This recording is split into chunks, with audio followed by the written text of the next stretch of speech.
டிவில காட்டுற ஹெல்த் ட்ரிங்க்ஸை வீட்லயே எப்படி பண்றதுன்னு பார்க்கலாமா? ஃபர்ஸ்ட் ஒரு 5 டீஸ்பூன் ஒயிட் சுகர் போட்டுக்கலாம்.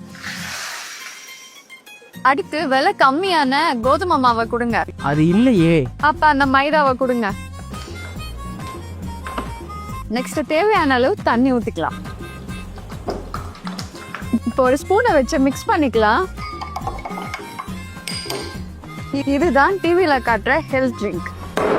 ஜோக்ஸ் அப்பார்ட், இது மாதிரி மாஸ் ப்ரொடக்ஷன் பண்ணி மார்க்கெட்டிங் காஸ்ட் உங்க தலையில கட்டி எனர்ஜி ஹெல்த் மிக்ஸ்னு கலரா உருட்டுற மகா பொட்டலம் தான் இந்த ஹெல்த் ட்ரிங்க். டாலர் ஸ்ட்ராங்கர் ஷார்ப்பர்னு ஆட்ல போற கம்பெனிஸோட மெயின் இன்கிரீடியன்ட் சுகர் தான். குழந்தைங்க அதை குடிச்சிட்டு எனர்ஜியா இருக்கிறத பார்த்துட்டு இல்ல உண்மையாவே எனர்ஜி இருக்குன்னு நீங்க நம்புறீங்க. ஆனா அதுல இருக்க சுகர் கண்டென்ட்னால குழந்தைங்க ஹைப்பர் ஆக்டிவ் வராங்க. வேற எந்த சத்தும் கிடைக்கிறது இல்ல. இது தெரியாம நம்ம குழந்தைங்களுக்கு இதை டெய்லியும் நம்ம கொடுத்துட்டு இருக்கோம். அவங்க பார்க்க நல்லா ஹெல்தியா இருப்பாங்க. ஆனா நாளடைவு குழந்தைங்க எதுவுமே சாப்பிடாம ஓவர் வெயிட் ஆயிடுவாங்க. நம்மளும் எதுனாலும் தெரியாம டாக்டர்கிட்ட போய் நிப்போம். கோடி கணக்குல செலவு பண்ணி அட்வர்டைஸ்மெண்ட் பண்ற ப்ராடக்ட்ல அது ஹெல்தியா தான் இருக்கும்னு நம்மள நாமளே ஏமாத்திக்கிறோம். இனிமேலாவது டிவில பாக்குறத கொடுக்காம உண்மையாவே அதுல நியூட்ரிஷன் வேல்யூ இருக்கான்னு நீங்க பார்த்து கொடுங்க.